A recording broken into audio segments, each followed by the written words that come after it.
आज हम पढ़ेंगे क्लास 10th का चैप्टर का नाम है द्विघात समीकरण, अध्याय 4 है, एनसीईआरटी बुक से है। ठीक है, तो आप सबका कमेंट आ रहा था कि सर हमको जो है क्लास 10th का चैप्टर 4 का द्विघात समीकरण, जिसको क्वाड्रेटिक इक्वेशन कहते हैं, वहाँ से अल्फा बीटा प्रश्न हर एक साल एग्जाम में पूछते हैं।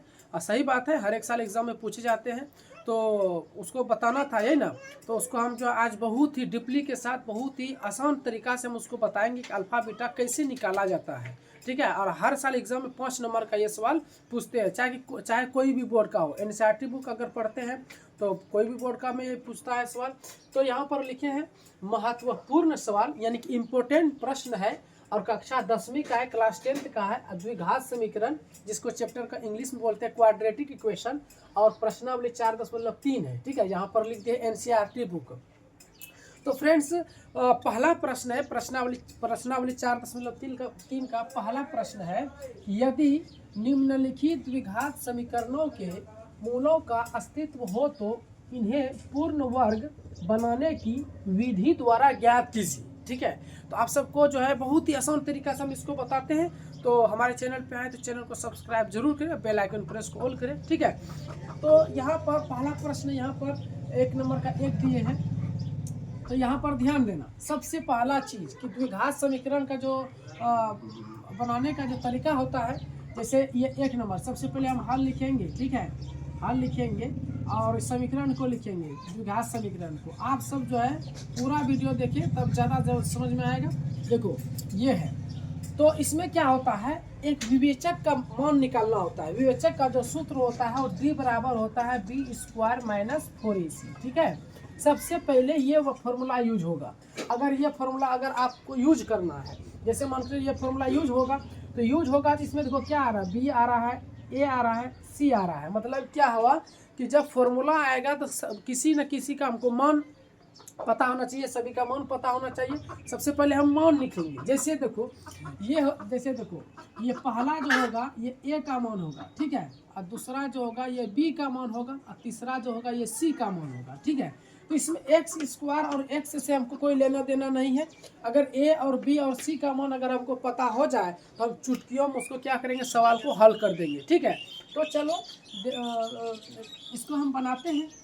a का मान जैसे हो गया, यहाँ पर लिखना होगा। ठीक है, यहाँ पर इसको लिखना होगा। जैसे देखो a बराबर 2 और b बराबर क्या हो जाएगा -7 और c बराबर क्या हो जाएगा 3 हो जाएगा। मतलब a b c का मान निकल गया। अब क्या करना, विवेचक का सूत्र निकालने हैं। विवेचक का दूसरा नाम क्या होता है, विवेक्तर होता है, जिसको इंग्लिश में डिस्क्रिमिनेंट कहते हैं। और उसका सूत्र क्या होता है, d बराबर b² - 4ac। ये सवाल जो है कभी ऑब्जेक्टिव में आ जाएगा कि विवेचक का सूत्र क्या होता है। तो विवेचक का सूत्र क्या होता है, d बराबर b² - 4ac। तो सबसे पहले हमको सूत्र पर इसको बैठा करके बनाना है। देखो इसका सूत्र होता है d बराबर b² - 4ac। ठीक है, तो यहाँ पर क्या हुआ, b का मान -7 है, तो b के जगह में -7 लिखेंगे ना। ठीक है, उसके बाद -4 अगुना a का मान 2 है तो 2 लिखेंगे, अगुना c का मान 3 है तो 3 लिखेंगे। ठीक है, तो बहुत ही आसान तरीका से हम बताएंगे। -7 का स्क्वायर, देखो -7 का स्क्वायर आप सबको एकदम बिल्कुल तोड़ के पढ़ाएंगे। -7 अगुना -7, ये स्क्वायर बोल रहा है कि घर में -7 2 ठो है। ठीक है, यानी कि स्क्वायर बोल रहा है कि घर में -7 2 ठो है, तो -7 गुना -7 2 बार लिख देंगे। और आप सबको पता है कि माइनस गुना करते तो प्लस होता है, और 7 गुना 7 करेंगे तो 49। इसका मतलब क्या हुआ, -7 का स्क्वायर क्या होगा, 49 होगा। ठीक है, तो यहाँ पर -7 का स्क्वायर क्या होगा, 49 होगा, तो प्लस 49 हो गया। अब यहाँ पर फिर माइनस है तो माइनस लगाएंगे। ध्यान देना, 4 दूना 8 और 8 तिया 24, तो यहाँ पर 24 लिखेंगे। ठीक है, इसको मिटा देते हैं, ये सब हम समझाने के लिए लिखे थे। ठीक है, तो अब यहाँ पर क्या करेंगे, ये 49 में 24 घटाओ तो 9 में 4 घटेगा तो 5, और 4 में 2 घटेगा तो 2, 25 आया। यानी कि डी का जो मान निकला, डी का मान कितना निकला, 25 निकला। फ्रेंड्स, एक और नियम आता है, इसमें बोला कि अस्तित्व हो तो। अस्तित्व के मतलब होता है कि यदि डी का मान 0 से बड़ा आए, यदि डी का मान 0 से बड़ा आए तो दो मूल असमान होगा, और ठीक है, और मूलों की प्रकृति क्या होगा, अस्तित्व होगा। तो यहाँ पर देखो डी का मान जो आया क्या हुआ, 0 से बड़ा आया, यानी कि 0 से बड़ा 25 है ना जी। इसका मतलब है कि यहाँ पर लिखना है कि चूंकि डी ग्रेटर देन 0, इसका मतलब क्या हुआ कि डी का जो मान आया 0 से बड़ा आया है ना। तो डी का मान, जैसे देखो डी का मान 25 आया, तो यहाँ पर हम डी के जगह मान 25 लिखते हैं। देखो 25 से 0 से बड़ा 25 आया ना, इसका मतलब क्या हुआ कि 25 जो क्या है मजबूत हुआ और 0 क्या हुआ कमजोर हुआ। तो मजबूत आदमी कमजोर को मारता है, इसीलिए 25 जो क्या हुआ 0 को तीर मार रहा है, इसीलिए यहाँ पर लिखेंगे डी ग्रेटर देन 0। इसका मतलब हुआ कि डी का मान जो आया 0 से बड़ा आया, तो यहाँ पर लिखेंगे डी ग्रेटर देन 0। और मूलों की प्रकृति क्या है, अस्तित्व है। क्या है, अस्तित्व है। अस्तित्व तभी होगा जब डी का मान 0 से बड़ा आएगा, यानी कि डी ग्रेटर देन 0 मूलों की प्रकृति अस्तित्व है एवं क्या होगा, दो मूल क्या होगा, एवं दो मूल क्या होगा, अलग अलग होगा या असमान लिख दो, असमान होंगे। ठीक है, क्या होंगे, असमान होंगे।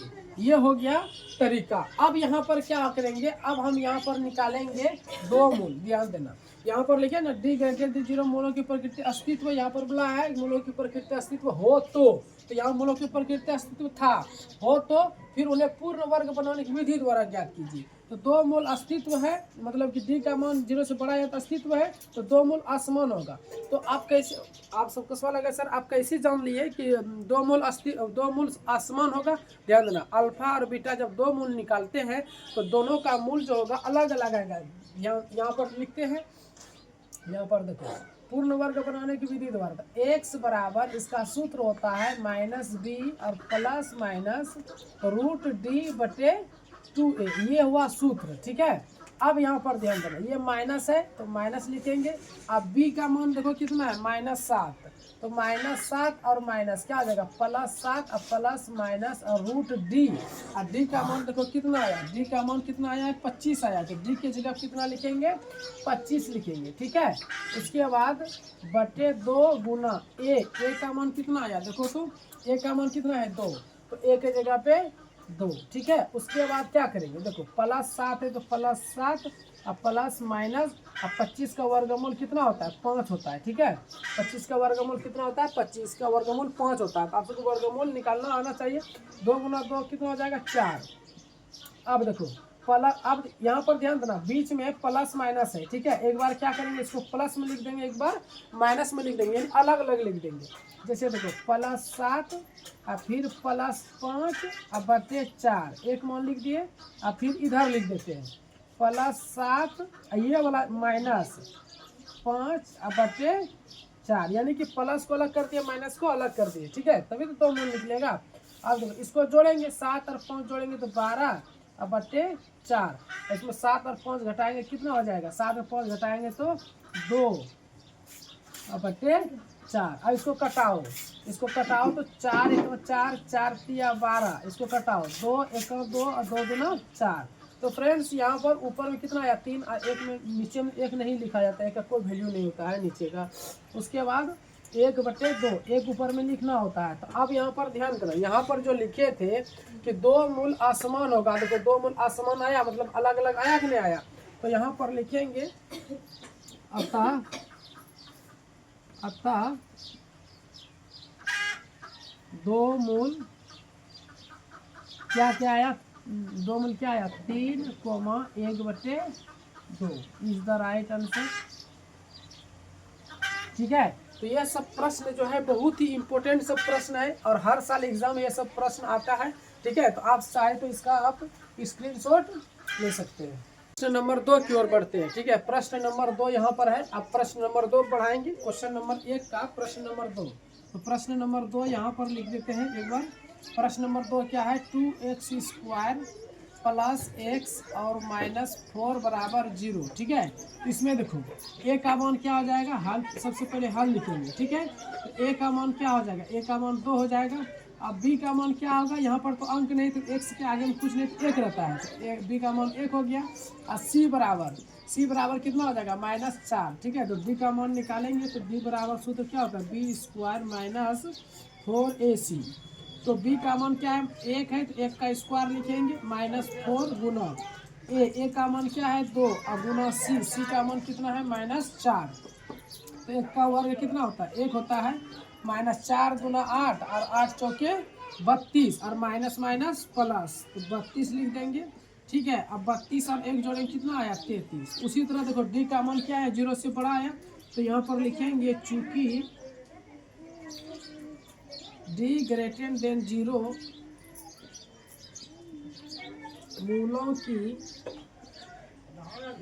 मूलों की प्रकृति अस्तित्व है, क्या है मूलों की प्रकृति अस्तित्व है, ठीक है। एवं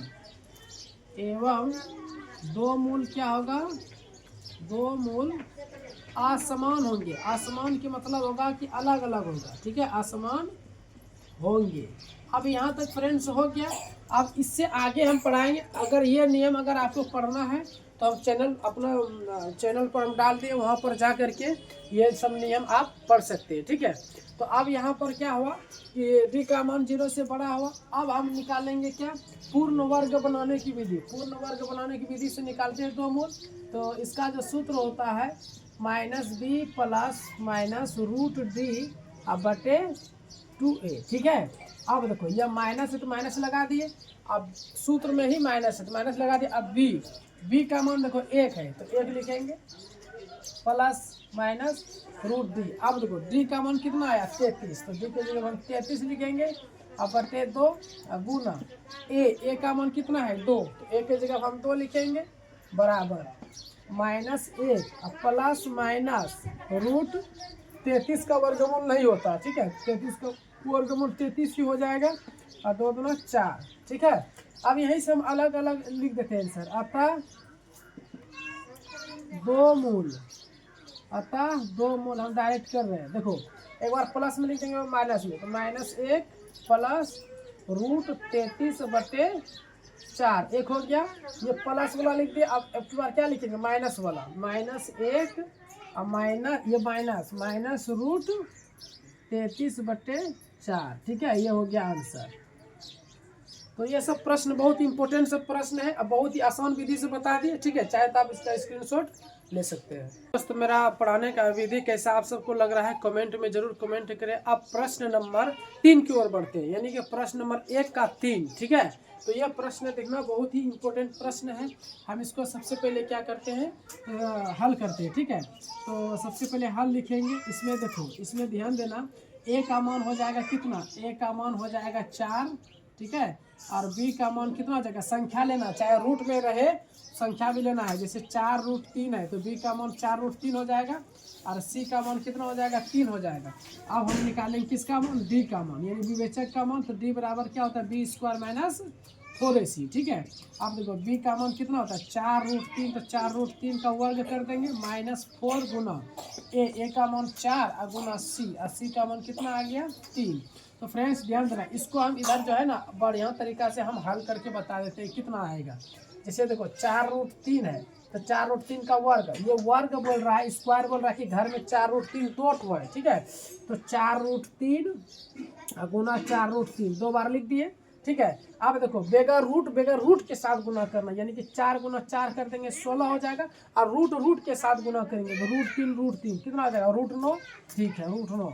अब देखो 16, और आप सबको पता है कि √9 का वर्गमूल कितना होता है 3, तो 16 गुना 3 करेंगे कितना हो जाएगा 48। फ्रेंड्स आप सबको पता चल गया कि 4√3 का वर्ग कितना होगा 48 होगा। तो यहाँ पर हम कितना लिखेंगे 48 लिखेंगे। इस तरह तोड़ करके कोई नहीं बताएगा, लेकिन हमारे ही चैनल पर इस तरह मिलेगा आपको, तोड़ के एक अंक को तोड़ के बताते हैं, ठीक है। तो इस तरह का वीडियो देखने के लिए हमारे चैनल पर बने रहे और चैनल को सब्सक्राइब जरूर करें, ठीक है। बेल आइकन प्रेस कॉल करें, जैसे ही नया वीडियो अपलोड करते हैं इंपॉर्टेंट सब प्रश्न सबसे पहले आपके मोबाइल में पहुंचेगा और आप उसको अच्छे से देख करके पढ़ेंगे और समझेंगे, ठीक है। तो यहाँ पर हो गया 4√3 का वर्ग 48 माइनस, अब देखो 4 गुना 4 16, 16 गुना 3 कितना हो जाएगा 48 हो जाएगा, ठीक है। तो 48 आ गया, ठीक है। अब 48 में 48 को अगर हम घटाते हैं तो 48 में 48 अगर घटाएंगे कितना आएगा, 0 आएगा, ठीक है। तो डी का मान कितना आया, 0 आया, डी का मान 0 आया। यानी कि क्या हुआ, डी का मान 0 आया। तो अब ये नियम थोड़ा सा अलग है। इसका नियम क्या है, यदि डी का मान 0 आ जाता है तो मूलों की प्रकृति अस्तित्व तो होगा, लेकिन दो मूल क्या होगा, समान होगा। दो मूल क्या होगा, समान होगा। जैसे कोई भी मान निकलेगा, जैसे 1/2 आया तो 1/2 दो बार आएगा। जैसे देखो हम बनाते हैं। अब यहाँ पर सबसे पहले लिखेंगे चूंकि, ये सब नियम जो है हम अपना चैनल पर डाल दिए, आप मेरा चैनल सब वहाँ पर जाकर के देख सकते हैं। तो चूंकि इसमें लिखेंगे डी बराबर 0 मूलों की प्रकृति अस्तित्व तो है, अस्तित्व है, ठीक है,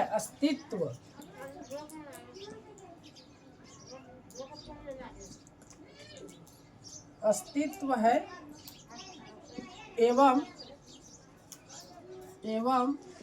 दो मूल समान होंगे। अब ध्यान देना, समान मतलब कि एक ही तरह दोनों आंसर आएगा।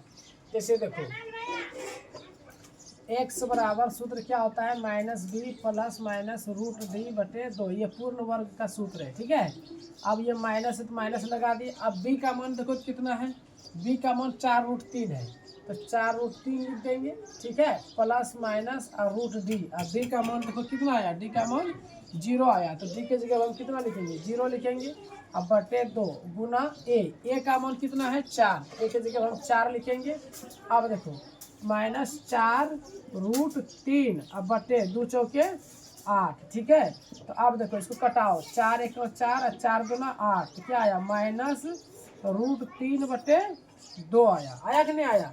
तो -4√3 बटे 2 आया। अच्छा मान के चलो, बोलेगा कि सर ये 0 क्या किए, अब लिख देते लो, प्लस माइनस 0 का वर्गमूल 0 होता है, ठीक है।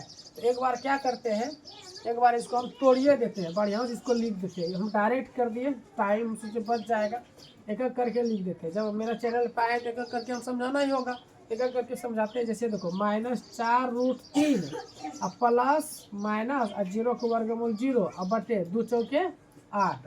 तो इसमें क्या करते थे, -4√3 अब प्लस, एक बार प्लस वाला लिखेंगे, ठीक है, और इसी तरह इस बार में लिखेंगे एक बार माइनस वाला, -4√3 ये प्लस एक बार लिखे यहाँ, और ये माइनस वाला एक बार यहाँ लिख देते हैं, अब बटे 8, ठीक है। अब इसमें क्या करेंगे, -4√3 में अगर 0 को कितनों जोड़ेंगे क्या आएगा, -4√3 है ना आएगा, अब बटे 8। उसी तरह यहाँ देखो -4√3 में अगर 0 घटाते तो क्या आएगा, -4√3 आएगा, 0 मतलब 0 का कुछ वैल्यू नहीं है, घटाए या जोड़े तो में वही आएगा। अब इसको कटाते हैं, 4 1 4 4 2 8, तो क्या आया, -√3, ये 4 1 4 यानी 1 गुना √3 अब बटे 2, यानी क्या आया, -√3 बटे 2। अब यहाँ पर क्या करेंगे, यहाँ पर वही सेम कटाना है, 4 1 4 4 2 8, ठीक है। तो यहाँ पर भी क्या आया, -√3 बटे 2। तो फ्रेंड्स आप सबको समझ में आया होगा कि यहाँ पर हम क्या लिखाए थे कि यदि डी का मान 0 आएगा तो दो मूल क्या होगा, समान आएगा। देखो दोनों मूल देखो बिल्कुल सेम आया, -√3 बटे 2 -√3 बटे 2, इसका मतलब दोनों मूल समान आया। तो यहाँ पर लिखेंगे अतः दो मूल समान आया। तो क्या लिखे, समान आया, -√3 बटे 2 और -√3 बटे 2, ठीक है। तो ये सब नियम आप सबको पता होना चाहिए। यदि डी का मान 0 आता है तो अगला दो मूल क्या होगा, यदि डी का मान 0 से छोटा यानी माइनस में आ जाएगा तो अगला मूल क्या होगा, यदि डी का मान 0 से बड़ा आ जाए तो उसका अगला मूल क्या होगा। तो इस तरह का जो नियम सब जो होता है हम अपना चैनल पर डाल दिए हैं, आप वहाँ जाकर के देख सकते हैं, आसान विधि से हम बता दिए हैं। तो ये सब प्रश्न बहुत ही इंपॉर्टेंट है, अगर आप क्लास 10th की विद्यार्थी है तो ये सब प्रश्न आपको बनाना आना चाहिए, क्योंकि हर एक साल एग्जाम में ये पूछे जाते हैं, 5 नंबर का सवाल पूछे जाते हैं, चाहे आप कोई भी बोर्ड का हो। तो चाहे तो आप इसका स्क्रीनशॉट ले सकते हैं। प्रश्न नंबर 1 का 4 की ओर फिर बढ़ेंगे।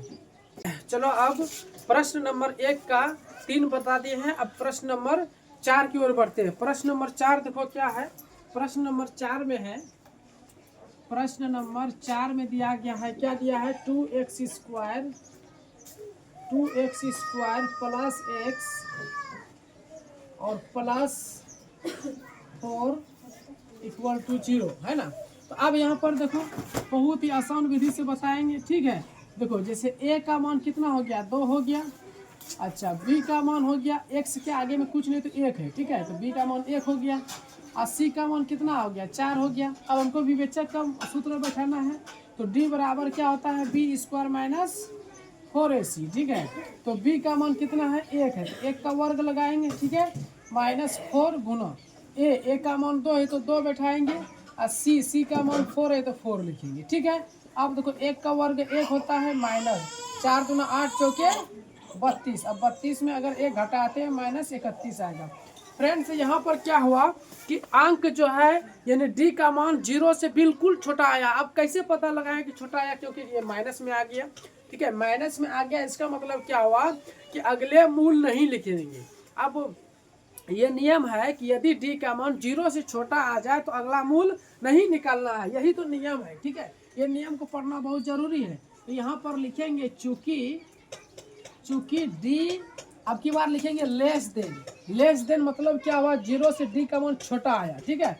लेस देन मूलों की प्रकृति अब की बार क्या लिखेंगे पता है, अस्तित्व। यहाँ क्या था, अस्तित्व है, तो यहाँ पर अस्तित्व नहीं है एवं अगले दो मूल जो निकालते थे,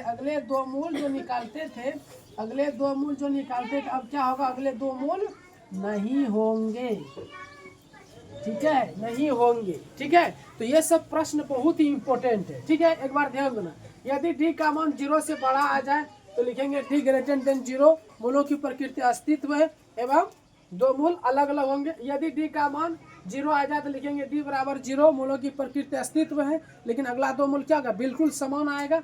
यदि डी का मान 0 से छोटा आ जाए यानी माइनस में आ जाए, लिखते हैं डी लेस देन 0, अब मूलों की प्रकृति अस्तित्व नहीं है एवं अगले 2 मूल नहीं लिख लेंगे। तो ये सब जो है नियम जो है अब मेरा YouTube चैनल पर डाल दिए हैं, आप वहाँ पर जाकर के देख सकते हैं। बहुत ही आसान विधि से हम समझा दिए हैं, ठीक है, आपको समझ में आ जाएगा। तो मेरा चैनल का नाम तो आप जानते हैं, शाहनवाज ज्ञान केंद्र, आप सर्च मारेंगे और अपने दोस्तों को भी शेयर करें, क्योंकि इस चैनल पर जो है बहुत ही इंपॉर्टेंट सब प्रश्न हम पढ़ाते हैं। आप सबके पीछे बहुत ही मेहनत करते हैं, ठीक है। तो चैनल को सब्सक्राइब जरूर करें।